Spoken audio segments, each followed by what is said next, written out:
సరస్వతి దర్శనం, ఆ రసప్రపంచ భావ వీధుల్లో విహరించడం, ఆవిడ నడుస్తుంటే అలా ఏదో మంజీరపు మువ్వల సవ్వడిలాగా రాలినటువంటి ధ్వనులలో, ప్రతిధ్వనించిన ధ్వనులలో ఒక పదమో ఓ పలుకో ఓ చిన్ని భావఖండమో ఏరుకుని దాని ద్వారా గ్రహించినటువంటి తత్వంతో ఈ సంసార సాగరాన్ని మొత్తం ఇంకింపజేయడం, ఈ భవాన్ని మొత్తం చీల్చేలా చేయడం.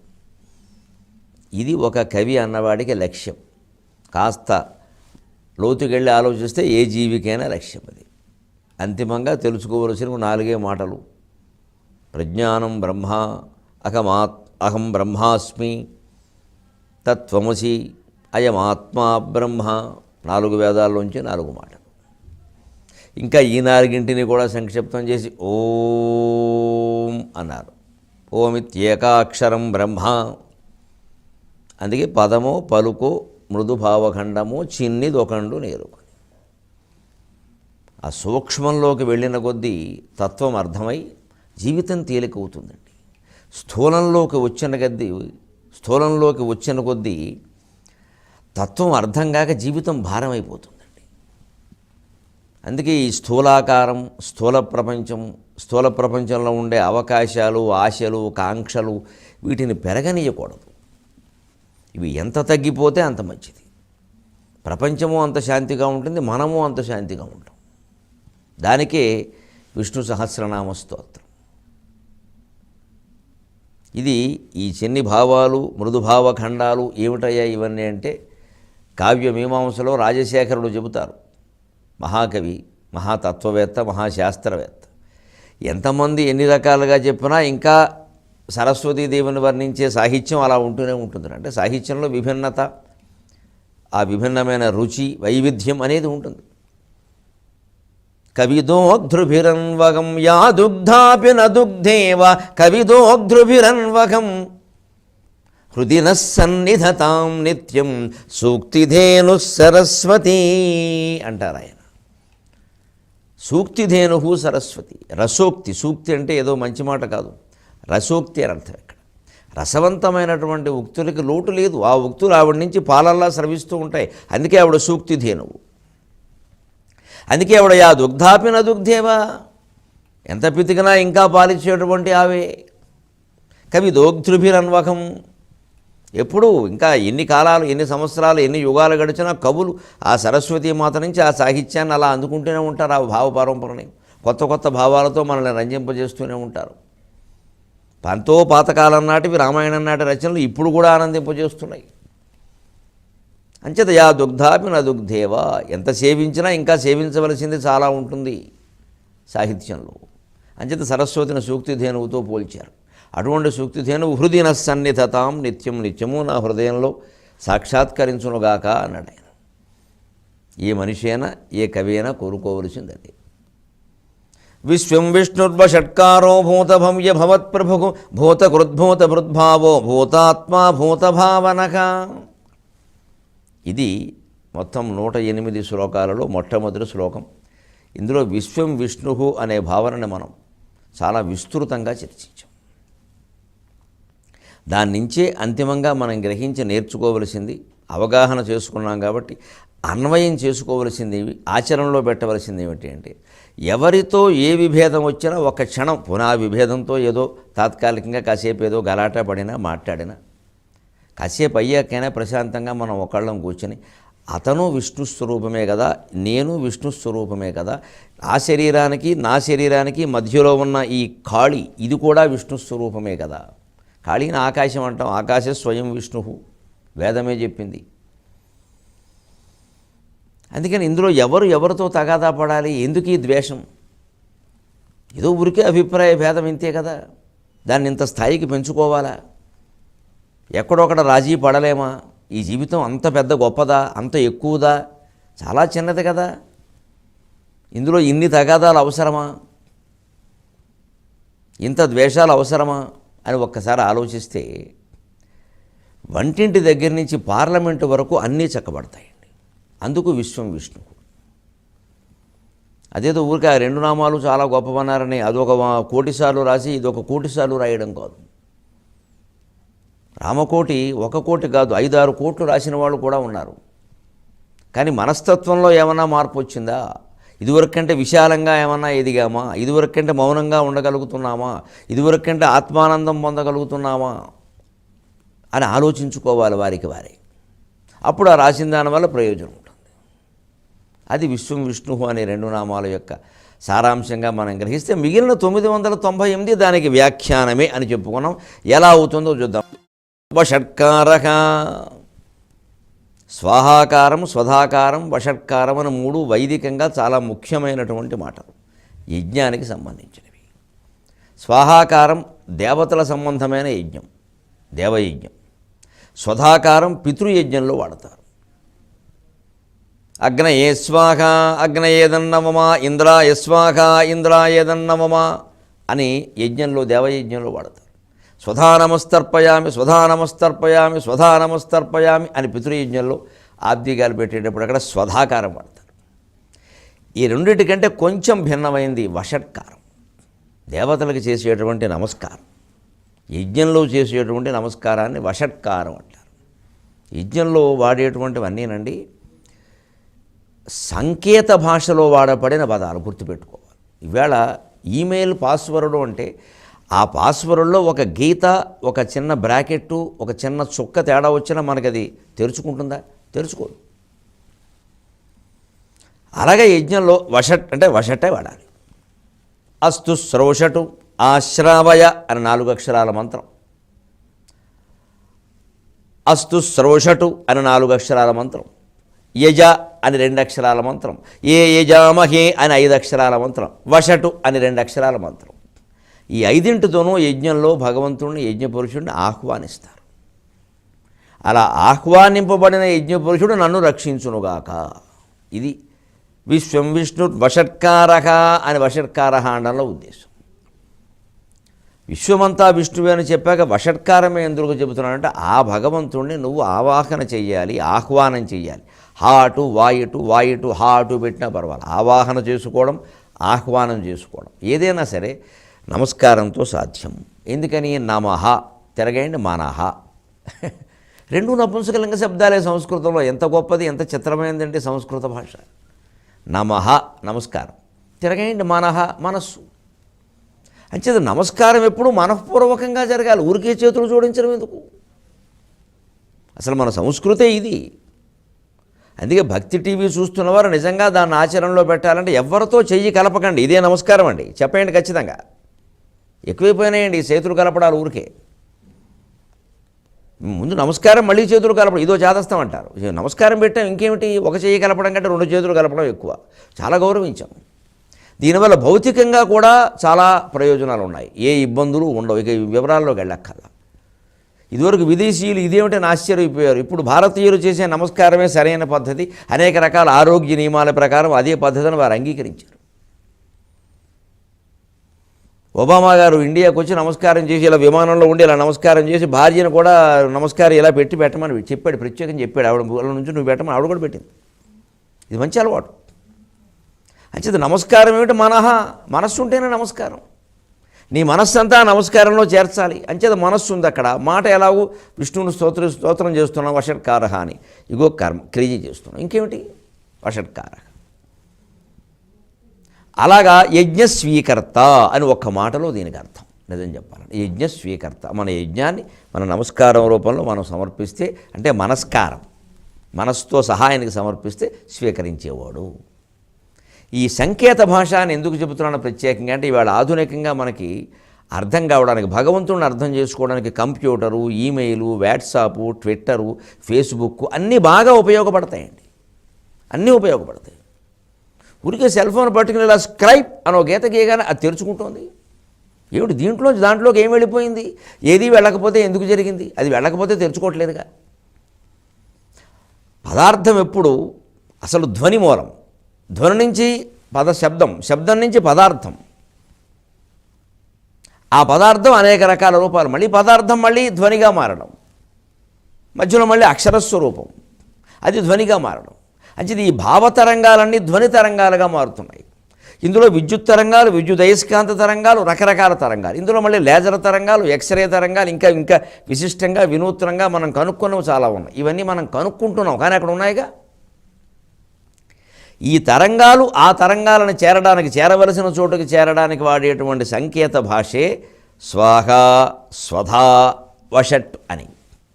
దాన్ని పలకవలసిన విధంగానే పలకాలి. అంచేతనే నేను మొహమాటం లేకుండా చెబుతున్నా, మేం పలికేదాన్ని కూడా దయచేసి ప్రమాణంగా తీసుకోవద్దు. యజ్ఞం చేసేటప్పుడు వేద పండితులు ఏం పలుకుతారో అదే చూడండి. మేము సాహిత్యవేత్తలు, మేము ఏదో విషయం చెప్పాలి కాబట్టి చెబుతాం. అందుకని మా పలుకుబడినో మా మాటల్ని ప్రమాణంగా తీసుకుని మీరు వారిని ఆక్షేపించకూడదు. ఆయన ఎలా చెప్పారండి? మనకి లోకంలో ఉన్న పెద్ద వ్యాధి ఏమిటంటే, ఎవరు బాగా ప్రచారంలో ఉంటే, ఎవరు బాగా టీవీల్లో వాటిల్లో వేదికల మీద కనపడుతుంటే ఇక వాడు పరబ్రహ్మ పదార్థం, ఇంకా వాడు చెప్పింది వేదం. ఇంకా అందుకోసం లోకంలో అందరూ పరిజ్ఞానం సంపాదించడం కంటే ప్రచారం పొందడానికే ప్రాధాన్యం ఇస్తున్నారు. కానీ ఏ రంగానికి సంబంధించి ఆ రంగానికే ప్రముఖులు ఉన్నారు. మనకి చెప్పులు కుట్టడం ఎలాగో మనకి తెలియాలి, అందులో లోపాలు తెలియాలని చెప్పులు కుట్టేవాడే ప్రమాణం. అక్కడ వేద పండితుడు ప్రమాణం కాదు. వేదస్వరానికి వేద పండితుడే ప్రమాణం, సాహిత్యానికి మాబోటిగాళ్ళు ప్రమాణం. ఈ భాషలో వ్యాకరణం ప్రకారం ఏది తప్పండి ఏది ఒప్పుండి అంటే కాస్త మాబోటిగాళ్ళు, ఇంకా నాకంటే బాగా వ్యాకరణం చదువుకున్న పండితులు ఉన్నారు, వాళ్ళు ప్రమాణం. అంతేకాని ప్రజలందరూ మాట్లాడే భాష అంతా ప్రమాణం కాదు, అది మాట నడుస్తూ ఉంటుంది అలాగా. ఇదే ప్రమాణం గమనించాలి. ఎందుకు ఈ ప్రమాణాలు ఎందుకు అంటే, వషటు అనే చోట టకార పొల్లు పలకడంలో ఏమాత్రం తేడా వచ్చినా అది అందులో వెళ్ళదు, అందదు. అందుకని ఆ క్రియకి వారే ఉండాలి. మేము చేయకూడదా అని పోటీలు పడకూడదు. ఎవరు చేయాలో వారే చేయాలి. అందుకని వారికి దాని విధానాన్ని వారు గురువులు చెప్పారు. ఒక్క మాత్ర, బిందు మాత్ర తేడా వచ్చిందంటే అర్థాలు మారిపోతాయండి. మీకు ఈమెయిల్ పాస్వర్డే లెక్క. ఒక డాష్ నువ్వు కొట్టడం మర్చిపోతే మారిపోతుంది. అందుకనే ఈ మంత్రాలని అదే పద్ధతిలో వారే చదవాలి. మేము ఊరికే ఉదాహరిస్తాం అంతవరకు. భూత భవ్య భవత్ప్రభు, ఇదంతా ఒకటే నామం. భూతకాలమునకు, భవ్యకాలమునకు, భవత్కాలమునకు ప్రభువు అధికారి అయినవాడు. భూతకాలము జరిగిపోయింది, భవ్యకాలము జరగబోయేది, భవత్కాలము జరుగుతున్నది. అంటే భూత భవిష్యత్ వర్తమానము అన్నింటికీ ప్రభువు ఆయనే. అన్నింటికీ ప్రభువు ఒక్కరు కావాలి అంటే అన్నింట్లోనూ ఆయన ఉండాలి కదా, అన్నీ ఆయనకి తెలిసి ఉండాలి కదా, అన్నీ ఆయన చేయగలిగి ఉండాలి కదా. అదే అన్నీ తెలిసి ఉండడమే సర్వజ్ఞత్వం, అన్నీ చేయగలిగి ఉండడమే సర్వశక్తిమత్వం, అన్నింటిలోనూ ఉండడమే సర్వవ్యాపిత్వం, వ్యాపకత్వం, సర్వవ్యాపకత్వం. అందుకే ఆయన భూత భవ్య భవత్ ప్రభువు. ఇప్పుడు జీవితం తేలికైపోలేదండి. గడిచినవి ఏమనుకుంటామో మన జీవితంలోనైనా, భారతదేశ జీవితంలోనైనా, ప్రపంచ జీవితంలోనైనా, మానవ జీవితంలోనైనా ఏవి గడిచాయనుకుంటున్నామో అవన్నీ ఆయన అనుమతి ప్రకారమే జరిగాయి. భవత్, జరుగుతున్నవి కూడా ఆయన లీల ప్రకారమే జరుగుతున్నాయి. జరగబోయేవి కూడా ఆయన లీల ప్రకారమే జరుగుతాయి. అటువంటిప్పుడు మన పాత్ర ఏమైంది? చాలా తేలికైపోయింది. ఓ పెద్ద వివాహం జరుగుతోంది, ఎవరి హడావిడిలో వారు ఉన్నారు. అందులో ఒకరెవరో కేవలం ఆ జెండాలు కట్టే అబ్బాయి ఉంటాడు, వాడి పైన ఒక యజమాని ఉన్నాడు. వాడి బాధ్యత ఏమిటి? ఆ జెండాలు కట్టేవాడి బాధ్యత జెండాలో ఏదో తోరణాలు ఏవో కడతారు. ఆ యజమాని చెప్పిన ప్రకారం ఆ తోరణాలు కట్టేస్తే చాలు.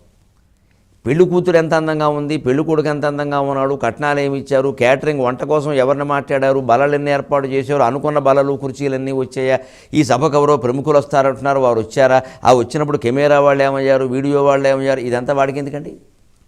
ఇంత పెద్ద కోట్ల రూపాయలు ఖర్చు పెట్టి ఇంత హడావుడంతా ఇక్కడ జరుగుతూ ఉన్నా ఆ తోరణాలు పెళ్లిలో కట్టేవాడి పని అది కట్టడం వరకే. తన యజమాని అది కూడా అతను ఏం చేస్తాడు, ఇంతవరకు నువ్వు కట్టరా, అక్కడి నుంచి వాడు కడతాడు అంటాడు. మరి పెద్ద పని అది, అంతా ఒక్కడు చేయలేడు. అందుకని ఆయన చెప్పిన ప్రాంతం వరకు ఇక్కడి నుంచి ఎంతవరకు కట్టేస్తే శుభ్రంగా పక్కకి వెళ్ళి టీ తాగుతూ కూర్చోవచ్చు, ఇంకేమైనా సరదాలు ఉంటో చూసుకోవచ్చు. వారికి ఉంటాయి కదా, కాలక్షేపం లేకుండా ఎలా ఉంటాడు. అయిపోయింది. ఈ మొత్తం సృష్టిలో మన పని అంతే, ఆ తోరణాలు కట్టేవాడి కింద లెక్క. మన జీవితం ఆ తోరణం కట్టడం, అది మంగళ తోరణం అయితే చాలు. వదనస్మర మాంగళ్య గృహతోరణ చిల్లిక అని మన్మధుని యొక్క గృహము మాంగళ్య గృహానికి కట్టినటువంటి తోరణం లాంటి కనుబొమ్మలు కలిగినదానా అన్నాడు వ్యాసమహర్షి లలితా సహస్రంలో. అలాంటి తోరణాలు కట్టడం ఎంత అదృష్టం అండి. అందుకని భూతము గడిచినది, గడుస్తున్నది, గడవబోయేది అంతా ఆయన లీల ప్రకారం జరుగుతోంది అనుకుని మనం నిమిత్త మాత్రంగా, మరి తోరణాలు అయితే మనం కట్టాలిగా, మన పని మనం మనసు కూర్చుంటే అలాగా. అందుకని మనకేదో భార్యనో భర్తనో పిల్లను ఏదో గురువనో శిష్యుడనో ఓ పాత్ర ఇచ్చారు, ఆ పాత్ర చేసేస్తాం.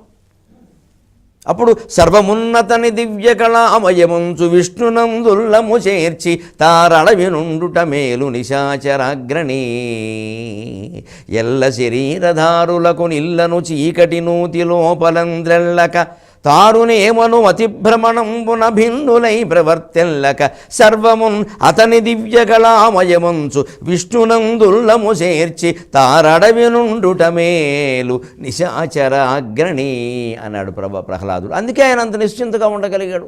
తండ్రి కంగారు పడిపోయాడు, నిద్రపట్టలేదు, ఆయనకి అన్నం ఎక్కలేదు. ఈ కొడుకు గురించే భయపడిపోయాడు, కొడుకు గురించి బెంగ పెట్టుకోవాలి, భయపడిపోయాడు, కొడుకుకు భయపడ్డాడు. 8 ఏళ్ల కొడుక్కి 50 ఏళ్ల తండ్రి భయపడ్డాడండి. ఆశ్చర్యం. మరి 8 ఏళ్ల కొడుకు 50 ఏళ్ల తండ్రికి కాదు, ప్రపంచంలో ఎవరికీ భయపడలేదే. భూత భవ్య భవత్ ప్రభువు మనం కూడా ఆలోచించవలసిందంతే. అందుకే సుఖంగా ఉండాలంటే ఎప్పుడు గతే లోకే నకర్తవ్య భవిష్యం నైవ చింతయేత్ వర్తమానేషు కార్యేషు వర్తంతే హి విచక్షణాః. గతే లోకే నకర్తవ్య, గతించిన దారి గురించిన ఆలోచన నీకు అనవసరం. భవిష్యం నైవ చింతయేత్, ఎందుకంటే దాన్ని నువ్వేం మార్చలేవు. భవిష్యం నైవ చింతయేత్, భవిష్యత్తును కూడా నువ్వు చింతించొద్దు. ఎందుకంటే అది ఇంకా రాలేదు, అది ఎప్పుడో వస్తుంది, దానికి ఏం చేయాలో అది చేయొచ్చు. లేదు ఏదైనా ప్రణాళిక వేసుకోవాల్సి ఉంటే వేసేసుకో, 10 నిమిషాలు కూర్చుని ఏమనుకో ఏం చేయాలో. ఇంకా ఏమవుతుందో అనే ఆందోళన వద్దు. ఏది అవ్వడం కోసం ఏం చేయాలనుకుంటున్నామో అది చెయ్యాలి. క్రియాత్మకంగా ఉండాలి తప్ప మనిషి ఆలోచనాత్మకంగా పెంచుకుంటూ పోకూడదు. అందుకే ఎప్పుడు పనుల్ని వాయిదా వేయకూడదు, ఆలోచననే వాయిదా వేయాలి. మనం ఆలోచనని ఆలోచిస్తూ కూర్చుని పనులు వాయిదా వేస్తాం, అందువల్ల ఆందోళన పెరుగుతుంది. పని వెంటనే చేసేయడం, ఆలోచన ఉంటే వాయిదా వేద్దాం, సాయంత్రం 5ంటికి ఆలోచిద్దాం 5:15 వరకు అని ఒక ఏదో మేట నొక్కినట్టుగా ఆపేయడమే ఆలోచనని. ఆ దృఢత్వం ఉండాలి. వర్తమానేషు కార్యేషు వర్తంతేహి విచక్షణాక, ఎదురుగా ఉన్న పని, వచ్చిన పని, దాన్నే ప్రారంధం అంటారు. మంచి అయినా చెడ్డ, ప్రారంధం అంటే చెడ్డను కుక్కల్లా మంచి కూడాను. సుఖ ప్రారంధం దుఃఖ ప్రారంధం 2 మాటలు ఉన్నాయి. సుఖ ప్రారంధం గురించి మనం మాట్లాడడం, ఎందుకంటే మనకు అది ఇష్టం కాబట్టి. దుఃఖ ప్రారంధం వచ్చేసరికి మాత్రం నెత్తి నోరు కొట్టుకుంటాం. నిజానికి మహర్షులు అయితే సుఖ ప్రారంధం వచ్చినా కొట్టుకుంటారు, దీని తర్వాత ఏముందోరా బాబు అని. ఇది భూత భవ్య భవత్ ప్రభు, అన్నింటికీ ఆయనే ప్రభు అయినప్పుడు మనం హాయిగా సర్వమున్నతని దివ్య కళామయమంచు విష్ణునందొల్లము చేర్చి నమ శివాయ నమ శివాయ నమ శివాయ నమో నారాయణాయ నమో నారాయణాయ నమో నారాయణాయ హాయిగా ఉండిపోవచ్చు కదా. ఇది భూత భవ్య భవత్ ప్రభు. ఒక్క నామానికి అర్థం తెలుసుకుంటే, దాన్ని అవగాహన చేసుకుని అన్వయం చేసుకుని ఆచరణలో పెడితే సరిపోయింది కదండి. ఇక ఎన్నిసార్లు పారాయణ, అన్నిసార్లు నైవేద్యాలు, ఈ లెక్కలు దేనికండి? అప్పుడు ఎన్నిసార్లు పోని పారాయణ చేసినా అన్నిసార్లు అంత ఆనందం ఉంటుంది కదండి. భూతకృత్ భూతభృత్ భావో భూతాత్మ భూతభావనక. 4వ నామం భూతకృత్, విశ్వం విష్ణుర్ వషట్కారో భూత భవ్య భవత్ ప్రభు. 5వ నామం భూతకృత్. రజోగుణాన్ని ఆశ్రయించి బ్రహ్మదేవుని రూపంలో సృష్టి చేసేవాడు ఈయనే, కాబట్టి భూతకృత్.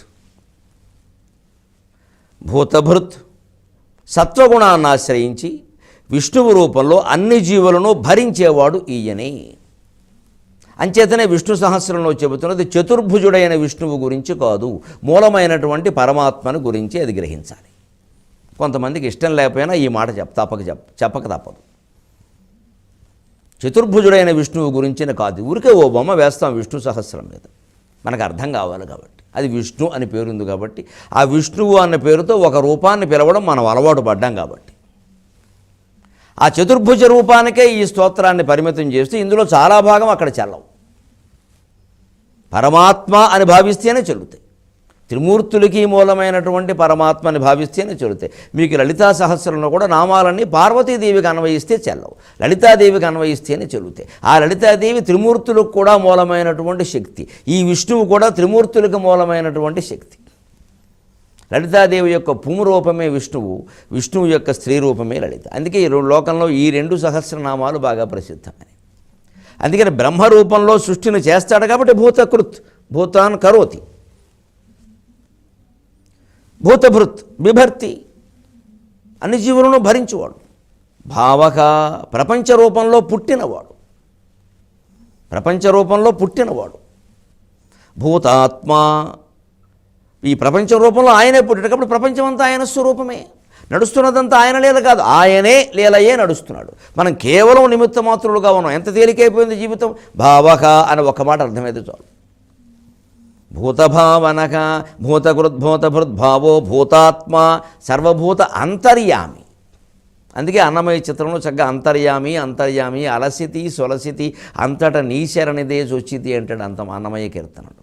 ఎప్పటికైనా మనం ఆ అంతర్యామి శరణు కోరవలసింది. అందుకే అన్ని జీవులలో అంతర్యామి కాబట్టి మనం ఏం చేయాలి? ఎప్పుడైనా జీవితంలో ఎవరితోనైనా మనకి ఇబ్బందులు తగాదాలు వస్తే వాడు మారితే బాగుండు, వారు మారితే బాగుండు, వాళ్ళు ఇలా ఆలోచిస్తే బాగుండు, మంచిది. వాళ్ళతో చెప్పినా వాళ్ళు మారరు. చెబుదాం, మన ప్రయత్నం మనం చేద్దాం, కానీ మారరు. కొడుకో కూతురో భార్యో భర్తో శత్రువో మిత్రుడు ఎవరైనా కావచ్చు, యజమాని సేవకుడు ఎవరైనా కావచ్చు. అతనితో మనకి తప్పదు. అతనేమో అనుకున్నట్టుగా దారికి రాడు. అప్పుడు ఒకటే నమఃశివాయ నమఃశివాయ నమఃశివాయ సర్వ అంతర్యామి ఆయన మార్చేస్తాడు వాడిని. ఎందుకంటే ఈ స్మరణ చేసేవాడు ఎక్కడ ఉంటాడో, ఎక్కడ జరుగుతూ ఉంటుందో, ఈ స్మరణ ఎక్కడ జరుగుతుందో అక్కడ ఆయన ఉంటాడు. అందుకని భూతాత్మ. ఆ పైన భూత భావనగా సర్వభూతములను వృద్ధి పొందింపజేయువాడు. దీనికి అర్థం చెప్పారు వ్యాఖ్యాతలు. భూతములను పుట్టించువాడు, భూతములను భరించువాడు, భూతములకు అంతర్యామి ఉండువాడు, భూతములను వృద్ధి పొందింపజేయువాడు. అంటే ఏ ఆయురన్నం ప్రయచ్చతి అంటోంది వేదం. ఆ జీవి బతికి ఉండాలి అంటే వాడికి తగిన ఆహారం వాడికి దొరుకుతుంది. ఎక్కడో మంచు కొండల్లో ఎస్కిమోలు ఉంటే వాళ్ళకి అక్కడ ఆహారం దొరుకుతుంది. ఒక రాతిలో కప్ప మూసుకుపోయి ఉంటుందండి విచిత్రంగా, పైన కూడా కప్పేసి ఉంటుంది. అక్కడ దానికి సరిపడ నీళ్లు దానికి దొరుకుతున్నాయి. ఆ దొరికిన కొద్దిపాటి నీళ్లతోటే ఏళ్ల తరబడి జీవించగలిగిన శక్తి భగవంతుడు ఆ కప్పకి ఇచ్చాడు. కాళ్ళకూరు నారాయణరావు గారు చింతామణి మన వరవిక్రయ నాటకంలో ఉంటాడు. రాతిలో కప్పను రక్షింపగల తండ్రి బొరియలో చీమను బ్రోచు తండ్రి అంటాడు. చిన్న కన్నంలో ఉండే చీమ బతికేస్తుంది ఏళ్ల తరబడి. ఏం దొరికిందండి? 2 బియ్యపు కణాలు తప్పితే దానికి. మరి మనం కోట్లాస్తులున్నా సుఖంగా ఉండలేకపోతున్నాం.